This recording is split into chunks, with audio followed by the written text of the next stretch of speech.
Welcome to Omnisport, the ultimate African sports audio channel. Live and on demand at omniaudio.africa and streaming data free on the MTN network in South Africa. It's where Africa comes to play. Would you have done that? Would you have saved him? Yeah. Oh, There's okay, no, just checking. no problem. Mind you, I'm a journalist, so I was able to watch them fall and say, could have saved him. Not my fault. You would have hung objective, back a little bit, said, a little bit okay, longer. come on, go on. No, Who was it that took the pics of Stachy dying? Was it Benny Gould? Yes, it was. Do you know who I am? Did I ever tell you the story about when I was in Robertsham in high school, watching my high school boyfriend play football, and he played for Wits, and the next thing there were gunshots. Is it coming to No, but to I've an asked end? for this for so long, Kev. I just said, please, just let us know as you go. Yeah. Even if you don't really know, educate us so that we know as well what's happening with Royal AM, because Romy Titus and Kevin McCallum. Not the sports news. an official good morning. An official good morning. Because we said morning so many times now. Delayed. 4, 3, 2, 1. Is it? Are we the Walking Dead this morning? Because I think we we both. are. You had no sleep. I had 3 hours sleep because I was still celebrating Liverpool's great win over Everton. I had a migraine injection and then added a Neurobian injection to that. So I'm not too sure if the mixture of whatever was in this Namibian. Don't talk about medicines. Namibian injection. Why'd you have a Namibian injection? I had that too, but it's okay. What Story robe for another what day. robe were you wearing? Neurobian injection. Anyway, let's get to our headlines rather. And there's a couple jokes happening here. Royal AM. Is it coming to But to I've an asked end? for this for so long, Kev. I just Yeah. said, please, just let us know as you go. Yeah. Even if you don't really know, educate us so that we know as well what's happening with Royal AM, because we also want to know, why are we left in the dark? Yeah. As everything happens, unfolds, and, crash, boom, bang. So for once, I think we hear from the PSL headquarters. I mean, it's been like a episode of Twilight Zone. You hear that music, and nobody knows what's going on. But now it looks like they're just going to basically dissolve the club. So I think the big wigs obviously met yesterday, and that is Dr. Urban Khoza as well as the acting CEO there. We call her Madam CEO, Madam Mato, CEO, Madlala. So they've also just gotten together in the same room. They're also realizing that, look, things are just in disarray here, but they are hoping that the curator still comes to the party and everything is sort of like on ice until the end of April, because the Exco has been discussing the expulsion. And if you think about it, Royal AM have only played, 11 games? Exactly, yeah. There are teams that have played close on 20 at the moment, Member clubs will now convene, have an urgent meeting to vote on. Have you ever been able to say the nickname of Royal AM? No, I just say Titi. No, say it. Titi. Tuweli Tuwala. It sounds like Vili Vali. Twihli Twahla. But even that's not correct. I could never. It takes like so much concentration. Is that the nickname they've got now? Twihli It's not what they were Twahla. called when they still Bloom Celtic, was it? No. Okay, just checking. I mean, everyone's got a nickname in football. Siwelele was Bloom Celtic. Okay. Twihli Twahla. Please say it. Please humor me. Oh, look at that. The microphone's not working. Please, how you awful, were how awful, how awful. So anyway, that's what's happening with Royal AM, in the hope that we still maybe save the club end of April. Yeah, it looks like when News 24 reporting they're facing expulsion. That's serious. Obviously, it's going to have to be a 15-team tournament. And I think Cash and Sport actually hit the nail on the head, because he said by last week Friday something needed to happen, and if it didn't happen, it was basically death's door. Logistically, you can't do it. You can't play that number of matches in the time frame. It's just daft. Some good news though. We got this guy who saved an Esperance fan, the Sundowns fan. That guy has just gone viral everywhere. He should do a live so that we can just understand as to the good Samaritan that came out to help the fan from the opposing side, who apparently started all the nonsense and the argy-bargy that we saw at Loftus. Yeah, you saw him. Basically, the guy was trying to climb down one of the old sort of the side of the top stand, and he was slipping, he was falling, and then this guy sprinted 400 meters. I've only seen Sponiso Masango save the guy. Yeah. So he's holding his arm. Then eventually you see in all the clips, over he goes, guy is saved. Boniso is a hero, although he's saying he's not a hero. Yeah. But I want to know, how did the guy get there hanging in the first place? Well, it looked like, so they were in the stand, just the upper level stand above that, and then when they attacked allegedly attacked the Sundowns fans, then they came back at them and then pushed this little fence that was separating them over, and they panicked. And a lot of guys tried to jump across. He tried to jump across. So he tried to jump over that embankment. It's quite a way down. It's about 10, 15 meters. How many stories is that? It's about two or three. Yeah, he wouldn't look. I don't think he died, but he might have broken a leg or something, you know. But yeah, it was ugly. I see that. Like I said, April month is really not the month to be diving off of things, falling on things. If you think of April 11th and the Ellis Park disaster, right? I'm just very happy that maybe there's a blue eye, a bloody nose, there's no death. And this man who could have seriously been injured has been saved. And thank you, Sponiso. And we do have the images of that, which will be up in the pre-recorded everybody's just been talking about it, you know, everyone. So he said, he told Times Live that both of us were crying afterwards, both of him and the guy he saved, which is something else. I guess it's an emotional thing. Yeah. I mean, why do you also want to be there witnessing everything? I don't want to be there. I've seen enough, actually. So why would you want to see a man fall to his almost death? Yeah. Would you have done that? Would you have saved him? Yeah. Oh, okay. Just checking. No problem. Mind you, I'm a journalist, so I was able to watch them fall and say, could have saved him. Not my fault. You would have hung objective, back a little bit longer. Okay, come on, no. Who was it that took the pics of Stachy dying? Was it Benny Gould? Yes, it was. Yeah. And there were always questions around why did he not save versus taking those photos? Well, Kevin Carter, who won the Pulitzer Prize for that picture of the young African child trying to get into basically not a home but a camp, and she had bad malnutrition. Beside this little kid was a vulture waiting to basically eat her. Yes, I know that. Who was that? Kevin Carter from the Bang Bang Club. The most famous club, I read that book. Yeah, so Kevin, he moved to the Star. He took his life just before me because of the impact of that on him. So imagine. I imagine now just the tears of the what could have been and something that turned out. No, well, it's good. It's a good news story. He's not the Mampara of the week. So Definitely he's not. Anti-Mampara. Hold on. Maybe we should also have like I don't know, what is the opposite of Mampara? Mdu. Of the week. Okay, Mdu of the week. Because occasionally he's nice. Occasionally. A nice guy is Stephen Barker. No, really good guy. Honestly. I mean, good draw with the team named after Black Lable Lager. Zamalek. Why do I call the team after Zamalek, after Black Lable Lager? A bit like Kaiser Castle. No. So Okay. I just saw Zamalek. Going.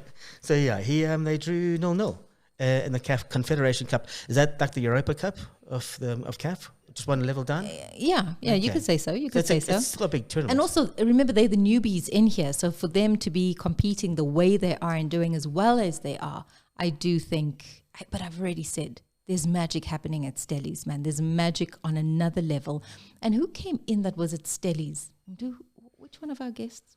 Who also Morgan Gould, who just attributed just to the new age of football that takes place at Stellies. And he hasn't ever in all his playing career experienced anything like how it's being done, operated, done, like it is at Stellenbosch FC. And they also have a woman media officer there. Hi, Jana.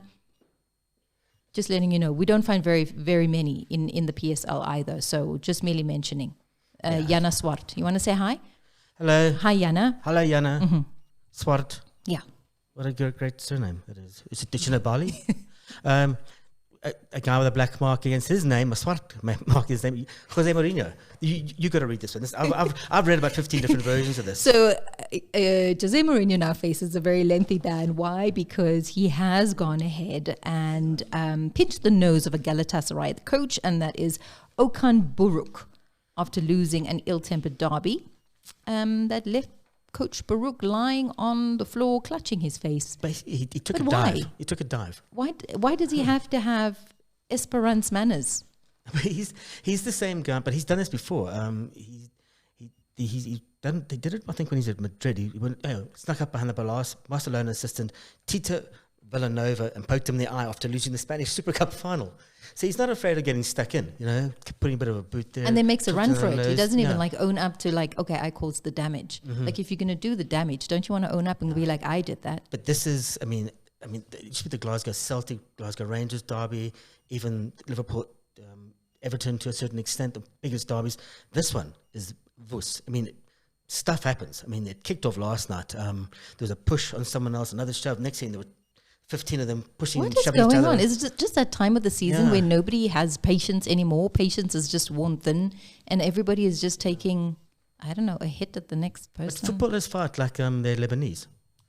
Do you know who I am? Do you know who I am? Did I ever tell you the story about when I was in Robertsham in high school, watching Yeah. my high school boyfriend play football, and he played for Wits, and the next thing there were gunshots.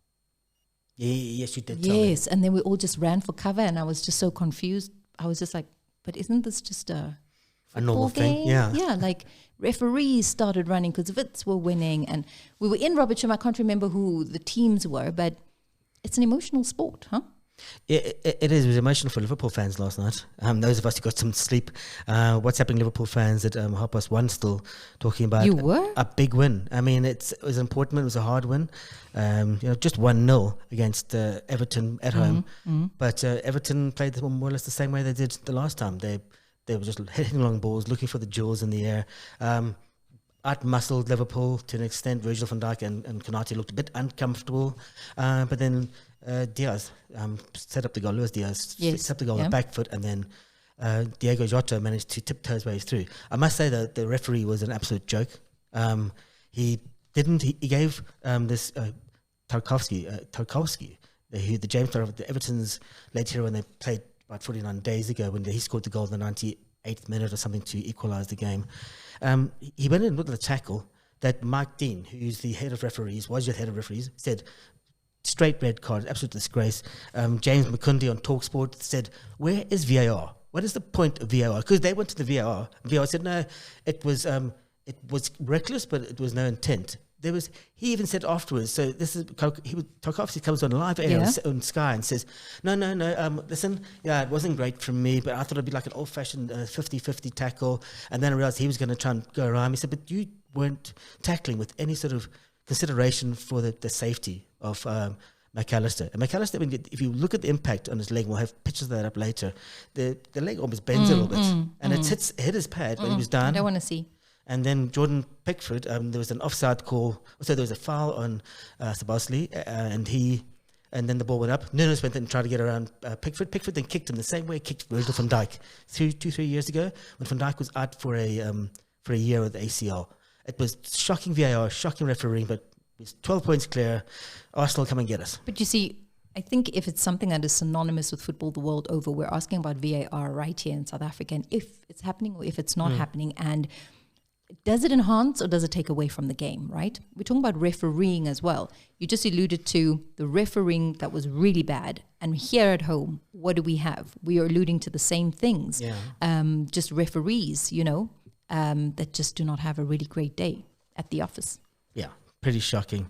Another guy who's not had a great day at the office is poor Liam Lawson. So Christian Horner said the reason that they culled him from the team after just 2 races was because of his mental health. They were worried about that, worried about the effect.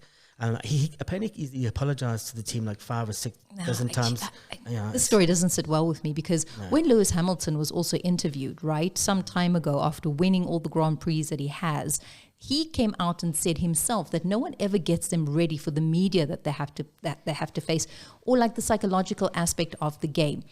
Tennis, Naomi Osaka said the same thing, where she actually gets anxiety. If you watch her enough, you'll see how she starts panicking prior to facing the press.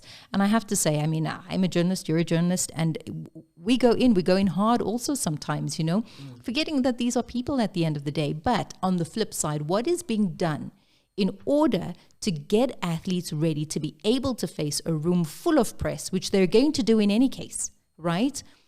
And here, now you're worrying about mental health. You should have worried about mental health prior to be putting the athlete in that position. Yeah.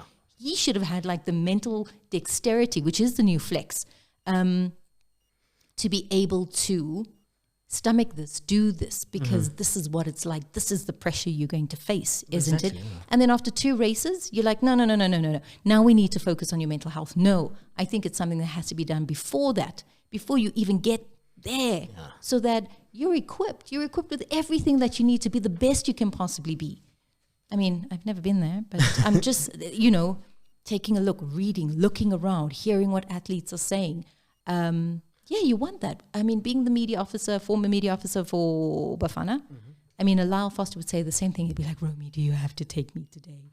And I'll be like, okay, Lyle, I'll be there with you, you know, because it's hard for him. It's difficult. It's, you know, and then you realize that as much as you put the player there, you also have to be the buffer for the player from a room full of people. And I watched him one day and I said, I'm so sorry, you know, but he did really well. But it's not his comfort zone. He's completely out of it. And it makes him antsy. Well, Temba Bavuma was the same once. Lerato Malaketu, who was the media person then, it was the test match where he walked without actually edging the ball and didn't wait. And you see the team screaming at him from the change room, don't come. And then she said to him, listen, you have to go. The guys want to speak to you. He said, no, I can't do it. I can't do it. Yeah. So and it's just a little bit of coaching. You know, it's about that easy ease in until they get it going. Because eventually the media are now going to slash you for not coming out. Yeah. But then you need a little bit of prep, don't you? Everybody does. Prior to just facing, you can't just go in cold. Yeah. Speaking about Tim Bavuma, after the break, we're going to be speaking to, and his name, of course, on the other page, we're speaking to Impo Mutulani, who's a broadcaster and presenter about all things cricket. We haven't talked a lot about cricket. No, we haven't. No. And we are all Rob Walter also. Yeah, Rob Walter. Tim Bavuma is now playing cricket this weekend for the 4-day game. The Lions look like they're going to win. So it's a big Joburg win. I think you can reach out to us across all social media. And that's it. And yeah, we're live today. So this is a first. I hope everybody can hear us nicely. Really big when I do that. And I can see myself. I don't know who I'm speaking to. This is my Donald Trump hands. Anyway, the big hands. Yeah, I think we're having fun. Says it's time for a break. Not the sports news.